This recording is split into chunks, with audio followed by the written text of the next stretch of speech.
Hello, Love Your Life show friends. Welcome to our very first episode, season 1, episode 1 of our Love Your Life show. And today I'm interviewing Barbara Bennett. She is an absolutely amazing life transformed coach, also a registered psychotherapist and an emotionally focused couples therapist. How cool is that, right?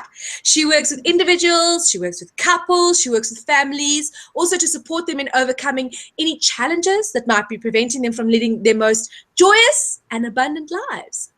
So she also shares and channels energies from the angelic realm. So she speaks to the angels. How cool is that, right? And she helps to connect us with angels too.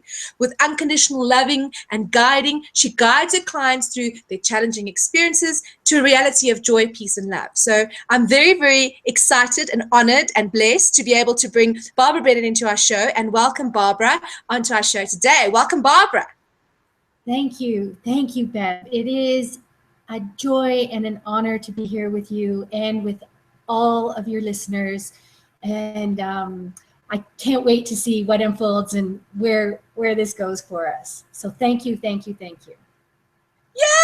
I'm so excited. Okay, so obviously this has been something that's been a bit of a dream of mine as well. And speaking to you about what you've done, I want to find out a little bit about you, your life, where you've come from, how you started to get involved in what you're doing and actually transforming people's lives, because that is, I think, one of the most amazing things for us to be able to do on this planet is to be a part of someone else's life and changing someone else's life or assisting someone else to transform their lives to be the greatest, most amazing person they can be. So tell us a little bit about you, Barbara. Okay, well, my background started in business, and what I ended up loving most about business was people and performance and people being able to achieve their highest and best and what motivated them to create that. So that led me into executive and life coaching. And from there, I just started working with people and set up my own small coaching business. And then I started becoming more involved with people's personal lives because it's all the same thing, whether it's at work or everything in our lives, we're holistic and it all comes from the same place. So then I did my master's in psychotherapy, spiritual psychotherapy, because I've always had, the interest in each of my clients as being physical, mental, emotional, and spiritual. And so when I work with people, that's the foundation of how I see them as a spirit first. And then I started working with couples and then with families, and it just expanded and grew from there. So it's been just this journey that organically has led me, and then finally into this consciousness expansion with Rika and the community involved there and all that brings to my work and my processes with my clients. So I guess what's finally ended up happening for me is I've become more and more connected with the angelic realms. And so when I work one-on-one with people, I just surrender and open myself up, and I set the intention that my words are God's words, my thoughts are God's thoughts. And please use me as a clear vessel for whatever you need to bring to the situation to help heal, whatever client I'm working with. And then God does the work and I'm just the vessel. So that's the way I like to look at my work right now. Wow, that's amazing. That sounds so beautiful though. And look, when I look at you, I can almost feel like you've got this angel presence about you. It almost feels like speaking to the angelic, the angelic realm through you. You can feel that angel energy that you hold inside your being. It's wonderful. Oh, thank you so much. It's just experiencing this kind of gentle, unconditional, beautiful love that's kind of radiating out. It's even for me, it's delightful and surprising and wonderful. And when I work with people, I'm surprised sometimes by what comes out of my mouth, and it's just an honor to be delivering the right thing at the right time for the right person. Amazing, So. amazing, amazing, amazing. Okay, so our theme for our show today was about discovering, when we had our little Skype chat about the show, and we said what we're going to be looking at on the show. You mentioned something about discovering the diamond, that you are the diamond in the darkness, and I'd like to just start to play with that little awareness there, because one of the things you mentioned to me is obviously I told you a bit of my story with my brother when he dived into a rock pool and broke his neck and is now quadriplegic. And you mentioned about being in the darkness and then moving into the light, or discovering more and recognizing that about being the diamond in the darkness. So tell us a little bit more about that. Okay. I think, when you first contacted me, I loved that idea of living your brightest life and letting it just shine. And it's joyful and it's playful and it's adventurous and it's wonderful and it's beautiful. But sometimes life is going along that way, and then the universe throws us a curveball, like a dive into a pool and we break our neck. Or, in my case, my fiance dying 3 years ago, a month before our wedding. Wow. I was living what was appearing to be my greatest, most joyful, biggest life. And life just took a left turn. And sometimes that happens. And I think it can take us into a dark place, and it can take us away from our light and our joy. And somehow we have to have the tools to know how to get out of that place. And, I love your brother's story.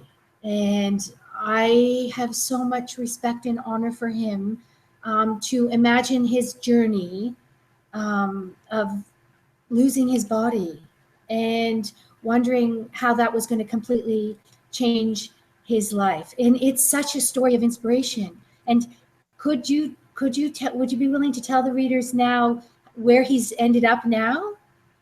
Okay, well, my brother, he's now married. Well, it's been, how many years has it been now? It's been about 12 or 13 years since he broke his neck. He was 19 at the time, and he's now 32. Yes. And he's married. He married, she met him after he had his accident, and she's amazing as well. And they have just, obviously they weren't able to conceive. They still may try in the future, but they decided that they would adopt. So they are in the process of adopting a beautiful little boy named Brandon. So, he overcame that. He learned how to drive a car. He shouldn't have been able to use his arms, but because of the way his accident happened, it seemed that he got the use of his arms. So although he can't use his fingers, in the hospital they made him hold, they in the bed he had to have his hands like this, and then whenever he uses his wrists, he can do this with his wrists, and that's how he's able to pick things up. So he doesn't use his fingers, he just uses his wrists, which is how he can move, which he had to learn how to do. I mean, he went through months and months of physiotherapy and all sorts of things like that. And I think there's a lot of listeners and people who are watching out there who are in a space of perhaps darkness, and that's why I think we decided on this specific theme for this show, is because of that exact reason, right? There's so many people that are feeling like they're in the darkness, and it's basically looking to find that diamond within yourself, isn't it? Right. So I think, it could look anything, death of our loved ones, loss of jobs, financial loss. We're all experiencing challenges, and what happens, like, I think the thing is what happens in those moments. And we can spiral down and disconnect from our light, and and we feel so separate and lonely and futile and hopeless and helpless. And so, I think the question is, how do we get from breaking our neck and having what appears to be, to a 19-year-old boy, his whole life ruined and over, to a life where you said he's just got a new car, he's got a promotion at work, he has a beautiful wife, and he's having a baby. And oh my God, to me, that is somehow he found his light within and let it shine his way out of the darkness. So I think the first thing to remember is the diamond is within us. So what is the diamond? To me, well, I think for me, I feel like if I were to think about the diamond in the darkness, I would feel the diamond is like right in the center of me, right in the center. But I think sometimes when we have challenges in life, it's almost like we cover it up. It's like we close off our heart because we're afraid to get hurt or afraid to get burned or betrayed, or there's so many things that happen. And I think a lot of it happens in our childhood, that we get taught to put on these layers and layers and layers and layers and layers and layers and layers. And so when something happens where we have a tragedy or things are not working out the way we think that they should, the way that we think that they should, because I think there's a lot of the mental side which we get programmed with, right? Then we don't know how to cope with it because we've kind of lost connection with ourselves. We've actually lost connection with who we really are. We're like, okay, where am I in this situation? I don't even know where I am. I don't even know who I am. I don't even know, because we've listened to everyone else and just created our being or who we are based on what everyone else says. Yeah? Yeah. So I think that's exactly the situation. And what happens is we've forgotten. So our diamond is basically our soul, and it's our divinity, and it's our light, and it's who we are. And when it gets covered or we forget, we cut ourselves off from it. So we become separated from our light. So the thing that I think I would like to help people to remember is that we just have to remember that the truth of our being is light. And there's only two places we can be. We can be either in the light or we can be separated from it. Mm-hmm. So if I'm feeling heavy or dark or anything that is not love and light, then I know that I'm separated from my heart and my diamond and my truth. So with that awareness, if anything feels heavy, I can shift myself back into my heart by choosing.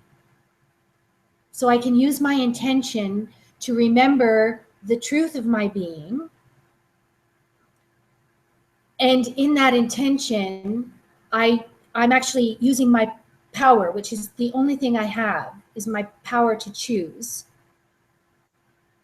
my truth or to forget actually my truth and to be kind of wallowing in despair or darkness. What about when you feel like you're so far away from it? You're like so far in the darkness, you can't even think about, like truth doesn't even exist for you at that point, because and I know I've had those kind of experiences. I know my brother, I know my mom, I know so many people that I can think of that have had those kind of deep, dark down, like you don't even know where you are anymore. You're just so in this heavy darkness. Yeah. What kind of tool or what kind of thing could we do, or what kind of process or something could we be able to kind of do or learn about that? Because some of the people that might be watching now or listening right now might be in that space, and you know, they might come across this video by some formal way. Things just happen in weird ways, don't they? And they don't quite know how to get themselves out of that. You know, they're like, I want my sparkle back. I want my diamond back. I don't know how to get it back because it's so, Okay. I don't even know if it really exists anymore. What would be Okay. an easy way to be able to get just even a glimpse of how to get back to that again? Okay.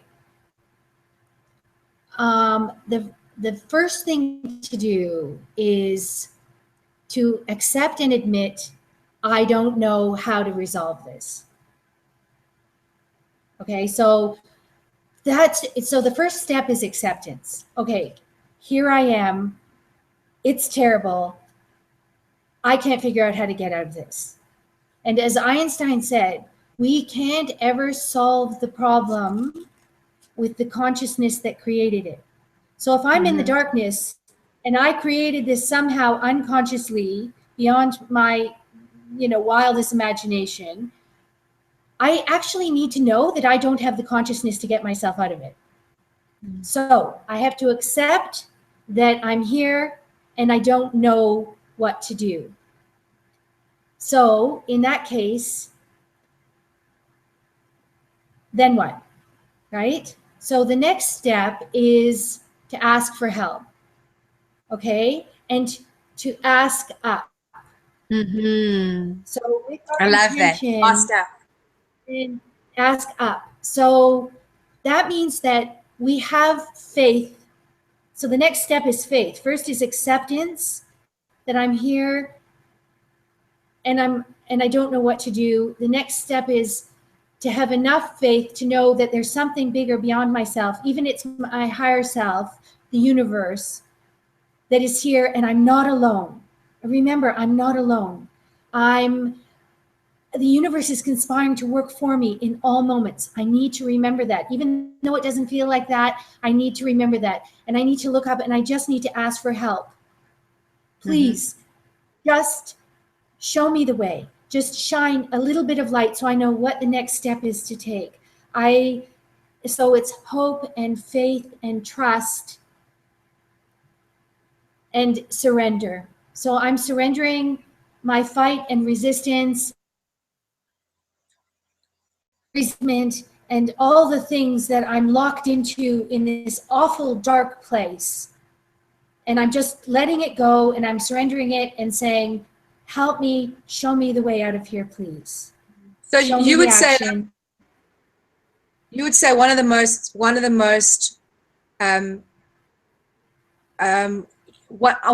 the most easiest ways to kind of shift that kind of feeling would be obviously the acceptance and then the surrender. So like surrendering as if just saying, okay, I don't know what, I don't know how, I don't know when, I don't know anymore. I just can't. I'm just done. I'm just done. Would you say that, like, what would be something that what person could say?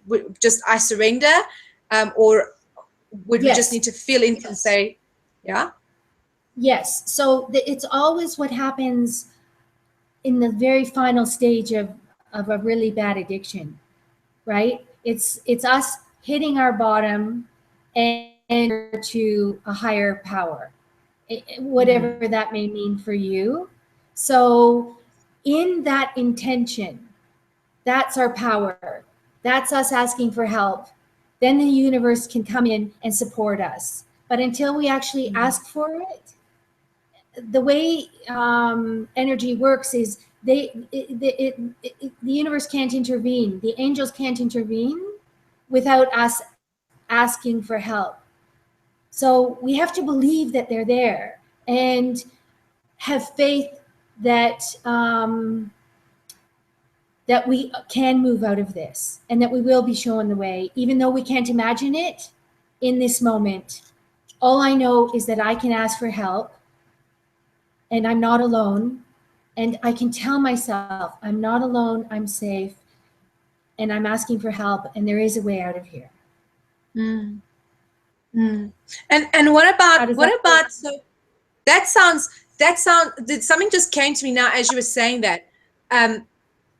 What about people who, for example, they have to do everything themselves? Because I find this this was something that used to run on me a lot, was I've got to do it all. I can't ask for help because I have to take it all on myself, and no one's going to want to help me, and nothing. Why would anyone want to help me? Why would anything want to help me? You know, like there's that whole little story that runs. So you never ask for help. You say you're going to do it all yourself. You feel like the world is on your shoulders. And I think that is one of the things that actually pushes you deeper into that feeling of darkness. How would you say that if someone is going through something like that, where they feel like they do everything, if they're, for example, a mum, they wake up, get the kids ready, get them to school, get to work the full day, then sometimes do a second or third job, then come home, do the washing, do the kitchen, sort the kids out, get the food ready, get them up in bed, get them bathed, go to bed, and wake up and do the same thing all over again the following day, and just feel like they're just going along, and they just don't know who they are or where they are in this whole equation. They've let go of all their dreams. They no longer exist in their minds. They're just running forward to try and get things going. What would you say for someone in that kind of situation who needs to just feel like they're actually scared to ask for help? You know, what would be a thing to help someone who has that going on in their system? Right. I think the thing is that things will continue to get worse and worse and worse until they've hit their bottom. So if you see yourself becoming increasingly unhappy, I think it's the sign, it's the indication. Your emotions are showing you and telling you that you're off track. And so, okay, I'm in this rut. I'm doing the same things over and over and over. I'm increasingly unhappy, and I don't know how to get out of it. So to use that as information, that lack of joy, that lack of that lack of inspiration, that the lightness, and it will continue to get worse and worse until you're willing to choose something different.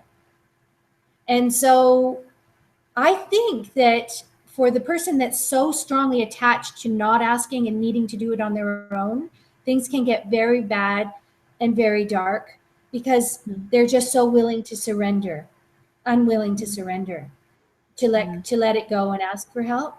It's the ego telling them that if they let go, they won't be safe. Okay. So it's then got to do with safety. So you would say something like, if someone is going through that kind of thing, it would be good to be able to do some sort of process where they would be able to start to feel safe again, like start to feel safe in their body. And where would you say things like that come from? From childhood? Is it something that people get? Yes. It's an adaptation to not feeling safe. So we implement control, and we control our bodies to try and make them look a certain way, and we control our, the way we perform in school, and we set all these controls for ourselves to try and. It's the ego's way to try and keep us safe. Well, that I think that must be running on 99.999% of the population right now, right? Because we're all running after either money or the body or the whatever or the whatever or whatever or the whatever or the whatever or the whatever to try and be safe, because money sometimes equals safety for some people. People pick up loads of weight and as a protection mechanism around them. Yes. Yes. So the thing is that those beliefs are unconscious, and we're acting them out. And so that's why these conversations are wonderful, because they're out. People can hear something outside of the box, and that there is another choice. And you know what? What if when I was in those situations, what if I just told myself all day, you know what? You're safe. The kids are fed. They're in school. It doesn't matter if the laundry's done. It doesn't matter if the house is done. You know what? I'm safe. I am okay. I'm physically here. I have a bed. I have my family. I'm safe. So I will continue to tell myself I'm safe instead of sort of unconsciously telling myself all day long that I'm not, you know, and that I need to do all this to keep myself safe. Because is it really true? You know, is it really true? You really are safe. I mean, you know, they've got their homes and their kids. I mean, sometimes safety, you know, we're always usually at least have something to eat, and there's always sort of a bed to sleep on. Like inevitably, I'm always safe, so I can tell myself I'm safe. And I'm safe to let go of needing to control this, and I'm safe to ask for help.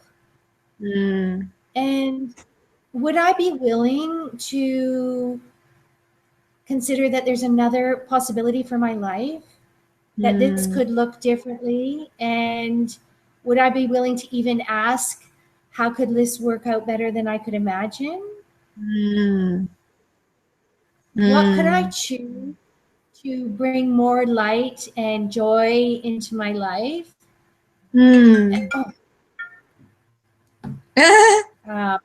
You could choose to have, yes. you could choose to have the angels phone you on the phone and say, you are loved, you are loved, you are loved. Yeah. So, but, you know, say for that, that person that is on the treadmill and running.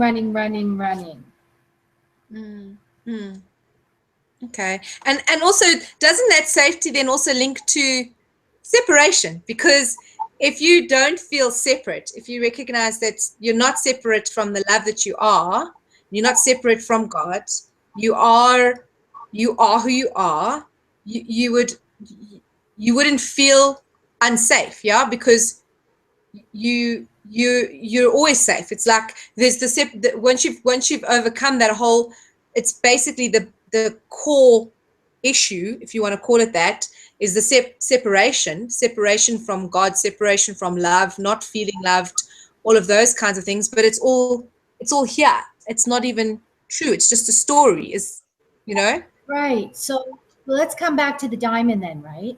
So I've actually separated from my light with my beliefs that are telling me things that aren't true and cutting me off from that. So yes, if we come back to the diamond, even if it's not the darkest of despair, it's the monotony and sadness and pressure of everyday life and how we've separated ourselves from our light in those ways. And what are we telling ourselves? And what have we put into place that's actually separated us from that? And I think the thing is that sometimes it feels like spaghetti. And so we have to pull all those beliefs apart and let them go one by one. And one might be about control and telling ourselves that we're safe and knowing that we can surrender. But if we can remember that if we're ever feeling down, we've separated ourselves from our light, whether it's a mild anxiety, a monotony, or a depression, or regret, or remorse, or anything that is not our light. If we can remember that we're actually somehow we've separated ourselves from love, and that we're stuck somewhere outside of it, and maybe we don't know how to get back, but we can ask for help. And so I need to surrender whatever I'm doing that has unconsciously brought me to this place, and ask for help to be shown how to move back to love and to my heart. And so ask for help, and have faith and trust that it will come and that I'm supported. And also, what do I have to lose? Do you know, like, really, what do I have to lose? I mean, there could be all this resistance that comes up, like, you know, oh, I don't believe in a higher power, or blah, blah, blah. well, do you have anything to lose by asking for help? What if we could My do that right now for anyone who's watching or anyone who's listening? What if we take them through a little process where we can get them to ask for help right now, not like tomorrow, next week, next month, next year, whatever, even if they're in a sort of a space where they don't really need it right now. You know what I mean? Yes. But that they would know how to do that. Okay. So the first thing to do is to find a quiet space, safe, that you can sort of settle in and close your eyes. So I remember when I was younger and my kids were all running around and everything, and I was just really out of it. I would run and I would lie down on my bed and I would close my eyes and just give myself this space. And so in that moment, you start to breathe. And so close your eyes and start to really breathe deep and reconnect yourself with your body. Because lots of times we're out of our body when we're in that chaotic state. And so we breathe in for a count of 7 and then breathe out for a count of 7. So if we, and then out for a count of 7, about 3 or 4 times, to reconnect ourselves with our breath and breathe deep into our heart and into our solar plexus. The energy shifting. That's a beautiful example of the energy starting to shift with the breath. Okay. Now we've sort of stilled our mind and our body, and we drop our mind, like we drop a rope from our mind down into our heart, and we try and align our mind and our heart and connect our mind and our heart. And sometimes I just feel like my mind kind of slips down the cord and falls into my heart, and it all aligns so that my heart can inform my mind. And so whatever I hear, my mind thinks or hears, it's informed by my heart. And then I think we tap into whatever the issue is that we would like help with. So say a whole pile of bills just came in and you don't know where the money's going to come from, and we start to get all this anxiety and we're in a complete tizzy. So we've noticed our body reacting. We've noticed the fear starting to rise again and panic. Okay, so we think, okay, I know what to do. And I run, I lie down, I start breathing, I bring my mind into my heart, and then I call to my angels and guides or my higher self, whichever feels sort of comfortable to you. Universe, creator, energy, source, whatever. And I accept that I don't know where this money's going to come from, that it's making me afraid, and I'm afraid for my family safety and my future. And I call upon your guidance and support and ask you to work through me and resolve this situation on my behalf. I surrender to you and to the light. Thank you, and so it is. And it's as simple as that. Wow. Oh my goodness, I can't. Yeah, like oh no, this situation has arisen. I don't know what to do about it. I don't know how I'm going to handle it. But I'm going to ask for help and I'm going to surrender it. And then I'm going to follow my awareness and my intuition. And I know that the universe is going to communicate to me in funny ways, in a song, in an opportunity, in overhearing a conversation. Where, however it comes, I will be aware, I will be looking for the answers, and I will be willing to take action. So love in action. Mm-hmm. And then that's my job, is to ask for help, let the universe resolve this for me, and take the action I need to take. Mm-hmm. Even if it might be a little scary. And if it's scary, I'll ask again for more help to overcome my fear, more help to overcome my doubt. Even sometimes we might ask for the willingness to surrender. Mm. Sometimes I love that. I love that. sometimes we're so attached to control and it's so fearful. We're just, please give me the willingness to surrender this to you, to let go and have faith.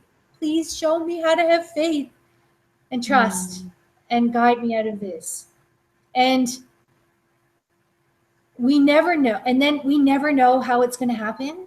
And there's also divine timing. So I have to have patience and trust and faith.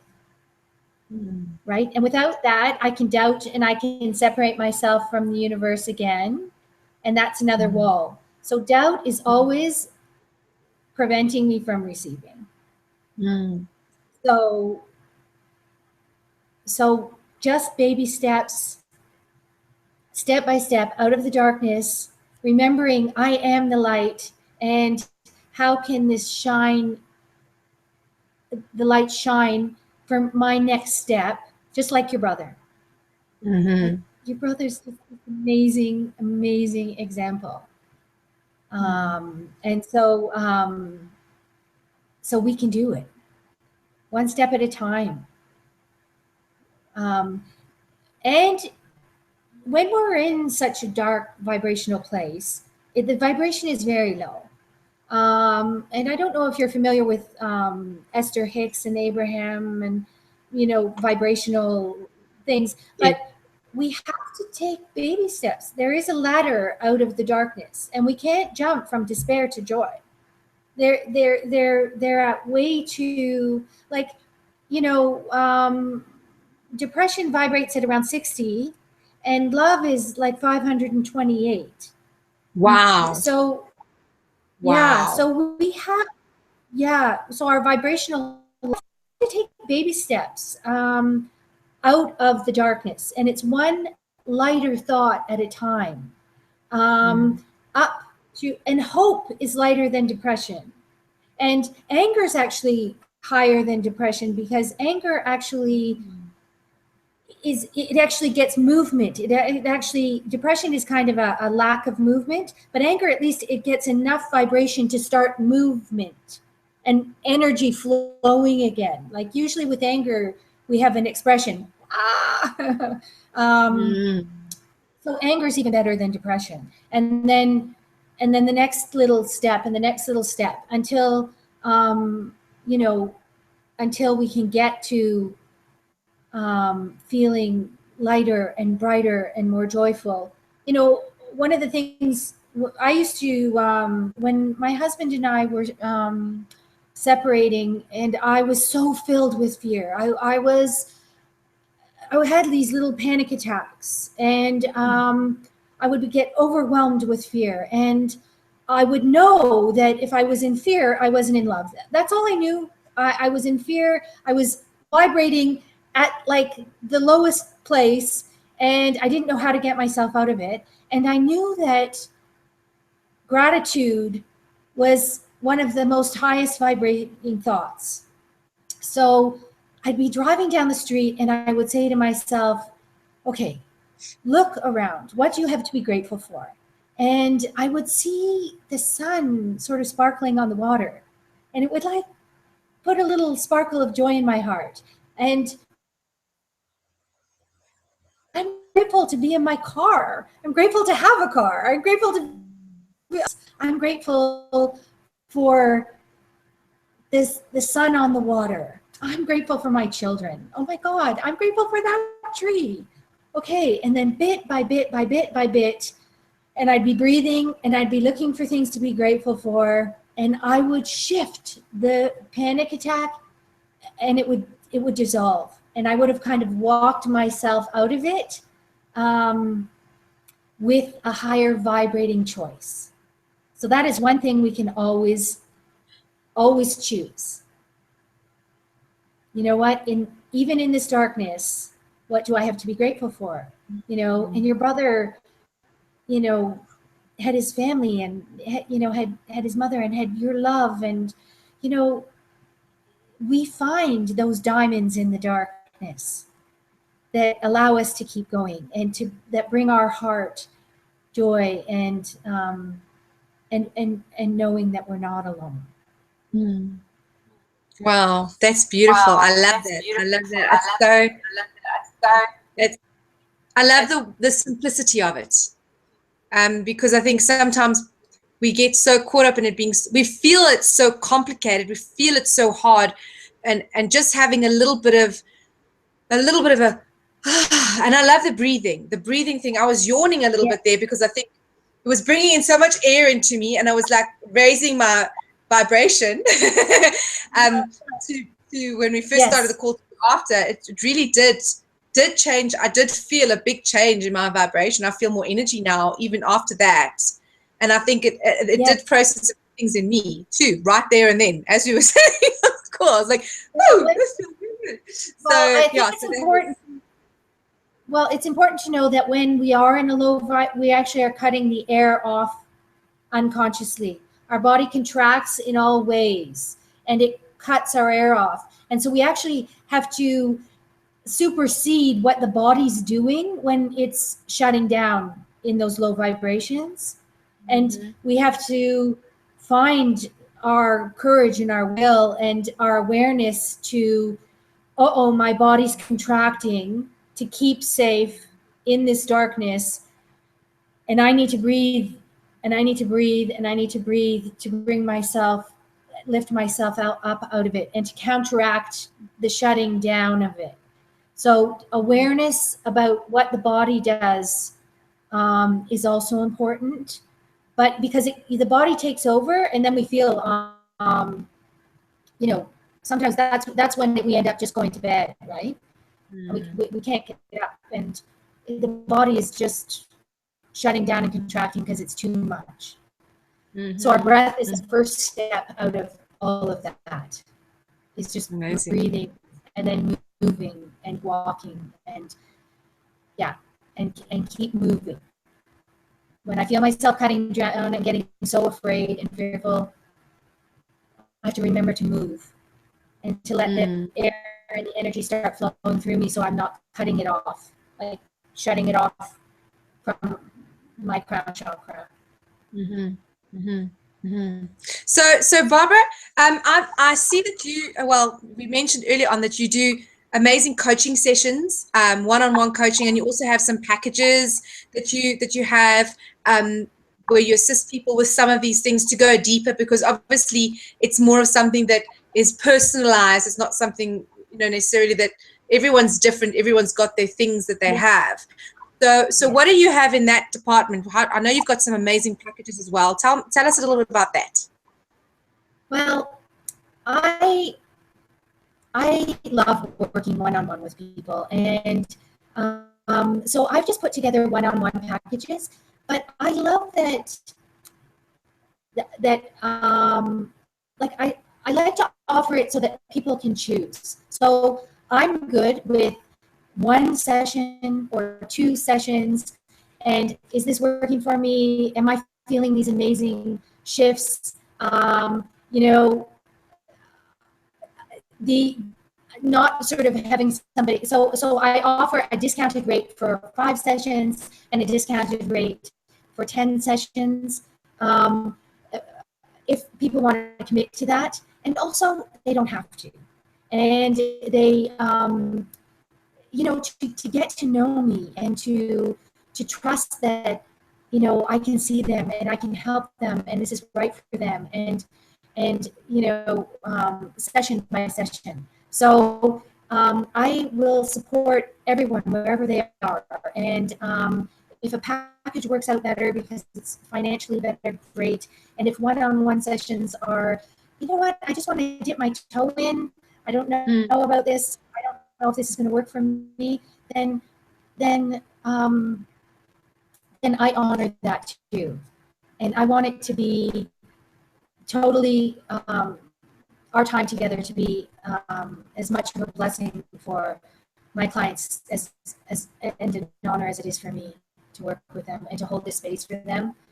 And all I know is that if you feel guided to work with me, I never know. I don't really advertise. As you can see, I'm not a big salesperson, but the universe brings me my clients, and I always know if somebody contacts me, somehow the universe has brought them to me, and I'm the one that's meant to work with them for whatever reason.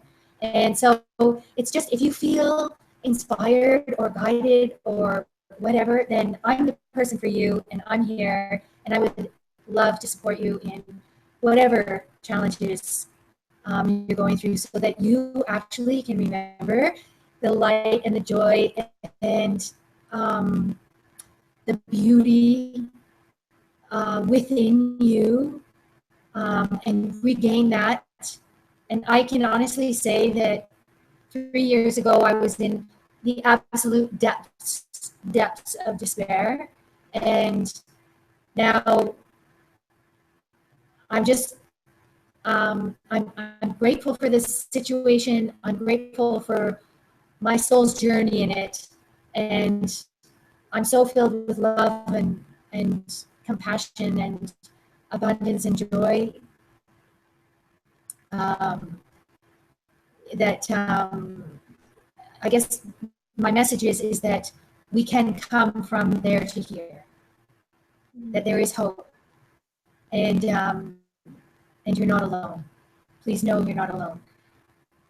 Even if you can't manage, financially support, know that the angels in the universe are with you every moment. And please have faith and trust. And what you have to lose, it's free. And if you're inspired and guided to go beyond that, then I'm here, and hopefully the angels in the universe will be supporting you through me.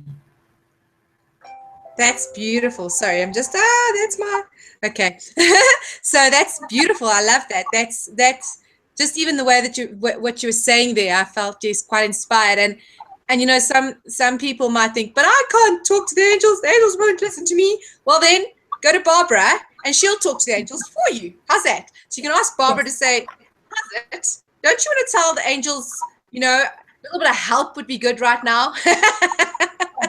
Yes. I can support you in reconnecting and retrusting and having faith, so that you have your own guidance every day, every moment. Yeah. Yes.